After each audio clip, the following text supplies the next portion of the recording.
Prenez juste un instant pour regarder cette image. Ce qu'on voit là, c'est une sorte de danse, silencieuse mais tellement essentielle, entre une fleur et un insecte. C'est en fait le point de départ d'une histoire assez extraordinaire, une histoire de survie, d'ingéniosité et, on va le voir, de transformation. Aujourd'hui, on va donc plonger dans la reproduction sexuée des plantes à fleurs. C'est un processus qui se passe tout le temps, partout autour de nous, souvent de façon complètement invisible, mais qui est, et c'est pas un grand mot, fondamental pour la vie sur notre planète. Alors, la grande question, c'est comment ça marche exactement? Comment ces organismes, qui sont quand même immobiles, arrivent à se rencontrer, à s'unir pour créer une nouvelle génération? C'est tout ça qu'on va décortiquer ensemble. Allez, voilà notre programme. On va commencer par les bases, le mode d'emploi de la reproduction. Ensuite, on va disséquer une fleur pour voir comment c'est fait. Après, on suivra le voyage incroyable du pollen. Puis, on assistera à la transformation de la fleur en fruit. Et enfin, on bouclera la boucle avec le cycle complet de la vie. C'est parti. Première étape, le mode d'emploi. Pour une plante, comme pour tout être vivant en fait, le but ultime, c'est la survie de l'espèce. Ça veut dire se maintenir là où on est, mais aussi, si possible, coloniser de nouveaux territoires. Et pour ça, il y a deux grandes stratégies. D'un côté, la reproduction asexuée, où la plante crée des copies conformes d'elle-même, des clones quoi, et de l'autre, la reproduction sexuée, qui fait intervenir des cellules spéciales, les gamètes. C'est sur cette deuxième stratégie qu'on va se concentrer, parce que c'est elle qui crée de la diversité. On passe à la deuxième partie, l'anatomie de la fleur. Le mieux, c'est de voir la fleur comme une petite usine à fabriquer la vie. C'est une structure qui est parfaitement conçue, où chaque pièce a un rôle bien précis. Alors, plongeons au cœur de cette usine. Ce schéma nous donne une super vue d'ensemble. On voit tout de suite les pétales et les sépales qui sont là pour protéger. Et puis au centre, bien au chaud, on a les organes reproducteurs, l'étamine et le pistil. Voyons d'un peu plus près comment tout ça s'organise. En gros, on peut diviser la fleur en deux départements. D'un côté, les organes de protection, les sépales, c'est la petite enveloppe verte à la base, et les pétales, souvent très colorés pour attirer les pollinisateurs. Et de l'autre côté, bien à l'abri, on a les précieux organes de reproduction. Si on zoome un peu, l'étamine, c'est l'organe mâle. C'est son antère tout en haut qui produit les fameux grains de pollen.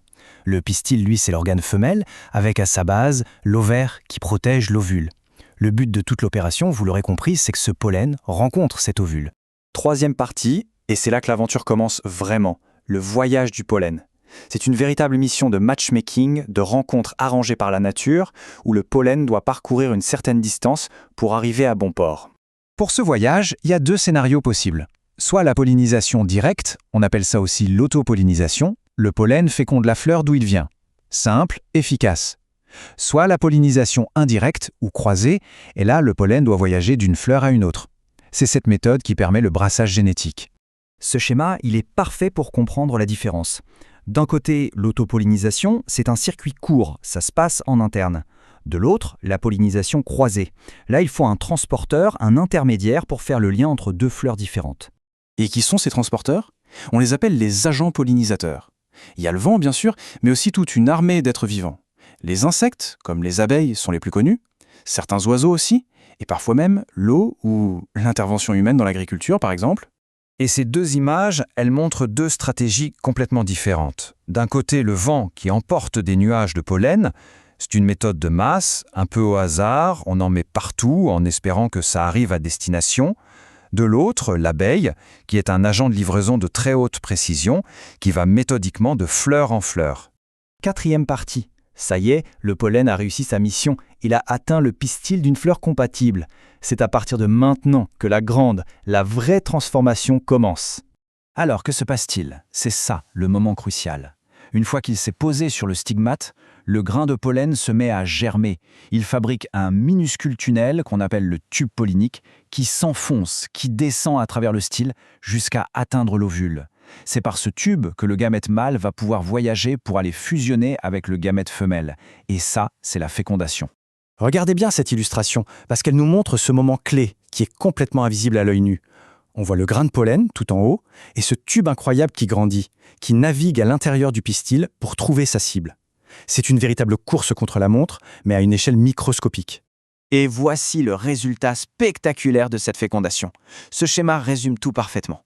La fleur fane, ses jolis pétales tombent, mais l'ovaire, lui, à la base, se met à gonfler. Il se gorge de sucre, de nutriments, et il se transforme en fruit. Et à l'intérieur, les ovules qui ont été fécondés sont devenus des graines. Une simple fleur, à donner une pomme. Allez, on arrive à notre dernière partie, le cycle de la vie. Avec la création de la graine, une nouvelle vie est là, en quelque sorte en sommeil, prête à prendre le relais. La boucle est presque bouclée. La graine, il faut la voir comme une sorte de capsule de survie. Elle contient un embryon en vie ralentie qui attend patiemment que les conditions soient parfaites. La bonne humidité, la bonne température, la bonne lumière.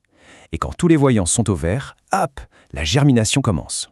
Et voilà, ce dernier diagramme y rassemble toute notre histoire en une seule image. On part de la plante adulte qui produit une fleur. Dans la fleur, les étamines et le pistil créent les gamètes. La pollinisation puis la fécondation donnent une graine contenue dans un fruit. La graine germe, elle donne une jeune plantule qui deviendra à son tour une plante adulte. Le cycle peut alors recommencer.